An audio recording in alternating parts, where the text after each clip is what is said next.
Salut, c'est Arnaud, bienvenue dans cette nouvelle vidéo. Nous sommes au mois de janvier, le 4 janvier, et je me permets, par le biais de cette vidéo, de te souhaiter une très bonne année pour 2024, une réussite professionnelle, une réussite personnelle, de t'amuser dans ton travail en tant que pharmacien, en tant que manager, et que tous les éléments qui peuvent impacter ta vie personnelle et professionnelle soient au vert. Donc nous sommes au mois de janvier, et le mois de janvier, c'est traditionnellement la période où on va être amené à revalider, re-signer certains partenariats avec différents types de fournisseurs. On va identifier 3 types de fournisseurs avec lesquels une pharmacie peut travailler: un grossiste-répartiteur, un génériqueur et des laboratoires que l'on va travailler en direct. En ce qui concerne le grossiste-répartiteur, donc tu as un grossiste-répartiteur numéro 1, éventuellement un numéro 2. Durant le mois de décembre, je vais essayer de rencontrer les autres grossistes-répartiteurs qui travaillent sur ton secteur. Je vais essayer de prendre la tendance, les éléments qu'ils seraient amenés à me proposer si jamais, éventuellement, je venais à signer avec eux un accord de numéro 1. Les livraisons, les horaires de livraison, les modalités de passage de commande, les conditions de traitement des avoirs. Une fois ces rendez-vous préalables réalisés, je fixe un rendez-vous avec mon grossiste-répartiteur numéro 1. Ce rendez-vous, je vais le fixer début janvier. Je vais en fixer également la durée. Un rendez-vous d'une demi-heure à 1 heure me semble être largement suffisant. Durant ce rendez-vous, je vais dans un premier temps faire un peu le bilan de l'année qui vient de s'écouler, voir un petit peu les points positifs, les forces et les faiblesses de notre partenariat, faire également le bilan de tous les avoirs qui éventuellement n'ont pas été soldés, de façon à pouvoir repartir sur de bonnes bases pour l'année 2024. Va venir ensuite la discussion sur les accords commerciaux qui relient notre pharmacie avec ce grossiste répartiteur. Les livraisons, leur nombre, leurs horaires, la gestion des avoirs, le temps nécessaire pour le traitement, comment on doit les traiter, qu'est-ce qui rentre dedans, et enfin, les conditions commerciales de remise. À titre personnel, j'ai toujours travaillé sur la logique du bon élève, c'est-à-dire que si j'ai bien travaillé durant l'année qui vient de s'écouler, j'attends de la part de mon grossiste répartiteur de me féliciter et de m'apporter un élément bonus pour l'année qui va venir. En somme, j'attends de meilleures conditions commerciales pour l'année qui vient au regard de l'année qui vient de s'écouler. En ce qui concerne les grossistes, ce que j'ai repéré, c'est que souvent, en fait, l'enveloppe semble être à peu près la même pour des pharmacies de même taille. Ceci étant, les remises que l'on peut avoir par palier, et même ces mêmes paliers, sont différents d'une pharmacie à une autre. Aussi, lorsque je demande de meilleures conditions auprès de mon grossiste, je prends le temps d'analyser ces conditions, au regard des conditions que j'ai. Parfois, on peut me proposer plus de remise en pourcentage sur certaines lignes de commande, sur certains prix de médicaments, moins sur d'autres. Et il est pertinent de réaliser une analyse par rapport à un mois type.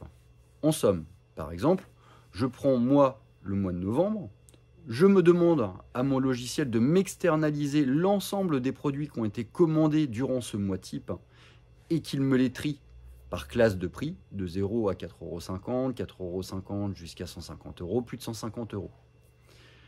Les produits conseils, etc., etc.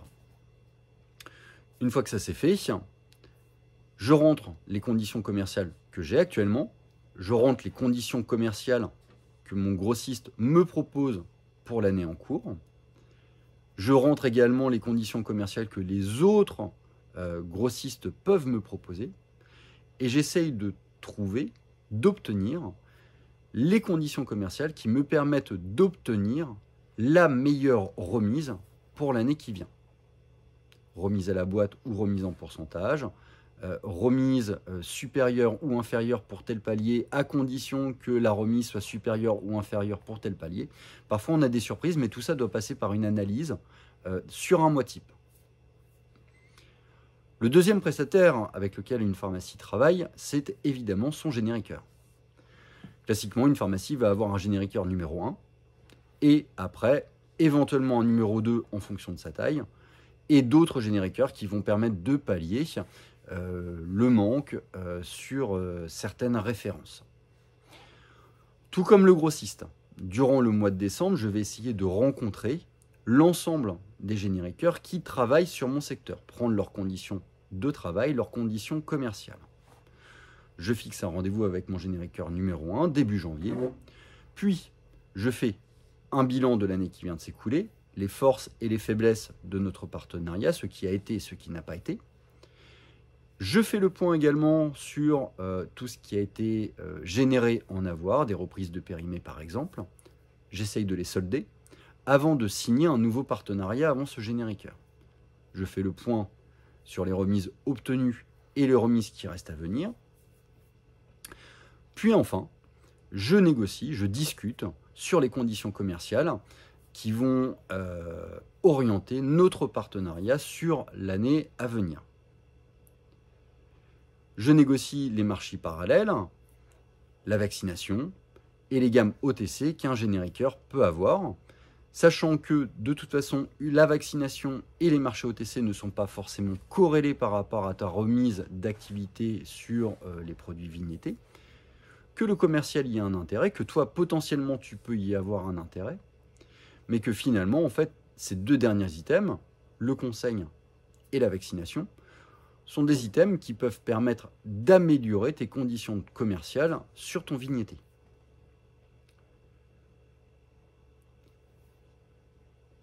Dernier item de discussion, dernier gros fournisseur qu'on peut avoir au niveau d'une pharmacie, c'est évidemment les laboratoires avec lesquels on travaille en direct. Pour le coup, il faut essayer de signer, de valider les partenariats le plus tôt possible dans l'année, de façon à ne pas avoir de problème au niveau d'éventuelles commandes que tu vas être amené à devoir passer pour alimenter ta pharmacie. Classiquement, mes dernières commandes, celles du mois de novembre et du mois de décembre, sont un peu plus chargées de façon à couvrir facilement la période du mois de janvier et la période du mois de février. Du coup, lorsque le commercial vient, celui-ci va me proposer le partenariat en question. Prends le temps de lire, d'analyser le contrat lorsque celui-ci en a.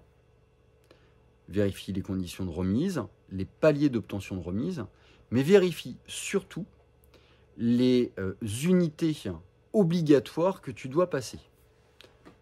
Par exemple, et pour ne pas citer, on a eu le cas d'un laboratoire qui, à la discussion, nous a dit vous devez passer 120 unités de tel produit, 70 unités de tel produit, etc.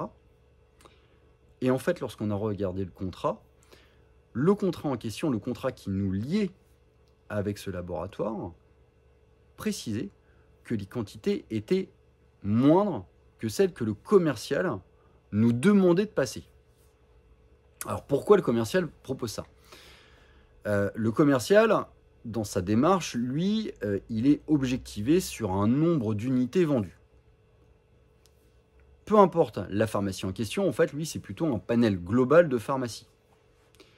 Et donc, il est évident qu'il va s'appuyer sur des plus grosses structures pour passer des plus gros volumes, de façon à pouvoir être plus tolérant pour des plus petites pharmacies qui vont pouvoir passer un plus faible volume, tout en respectant les minima.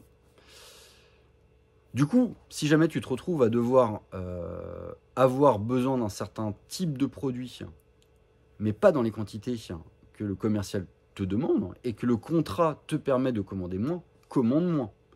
Ne te sens pas obligé. Après, si jamais la relation avec le commercial est bonne, et si jamais tu peux y trouver un accord win-win, pourquoi pas ?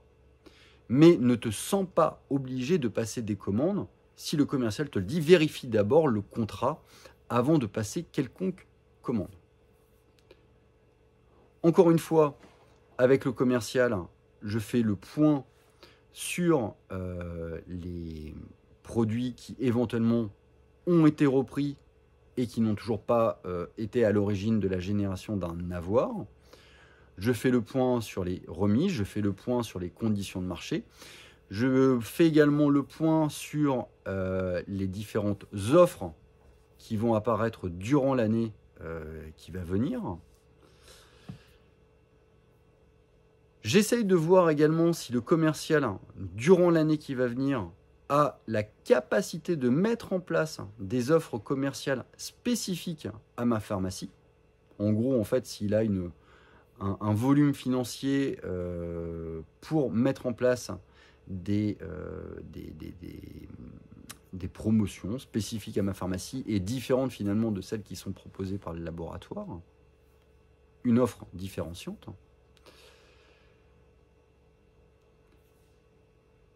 J'essaye d'obtenir le catalogue du laboratoire sous forme papier pour moi, mais également sous forme numérique. En effet, dans notre pharmacie, on a créé un fichier, un dossier accessible sur tous les postes, dans lequel nous essayons de répertorier l'ensemble des catalogues sous forme PDF, de façon à ce que lorsqu'on est amené à rechercher certains types de produits que l'on ne les trouve pas facilement sur notre logiciel, que mes collègues puissent accéder à un outil numérique leur permettant de trouver facilement les produits en question. Une fois que j'ai ce catalogue, j'en profite pour mettre à jour, si mon logiciel ne me permet pas de le faire automatiquement, les prix d'achat. Je mets à jour également les conditions de remise. Et je fais une première vérification des prix de vente pratiqués par les pharmacies de mon secteur. On est dans une période d'inflation, on est dans une période d'augmentation des tarifs des laboratoires. Il est normal que, comme n'importe quel commerce, nous augmentions nos prix de façon à ce que notre marge ne se trouve pas être trop dégradée. Durant ce rendez-vous, je pose également la question au commercial si jamais il a une quelconque connaissance du nombre éventuel d'augmentation tarifaire que le laboratoire pourra peut-être éventuellement pratiquer durant l'année. En parallèle de ça, avec mon collègue, nous avons mis en place un fichier Excel, une feuille finalement, sur lequel on va reporter l'ensemble des laboratoires que l'on travaille en direct, avec le nom du responsable qui est en charge de ce laboratoire. Et tous les 2 à 3 mois, on demande à notre équipe, mais également nous-mêmes, parce qu'on gère des laboratoires en direct, de faire une veille sur les prix de vente pratiqués par les pharmacies de notre secteur et correspondant à notre taille de pharmacie. En gros, on essaie de travailler en fait dans une bonne adéquation de façon à augmenter nos prix, ni trop, ni trop peu.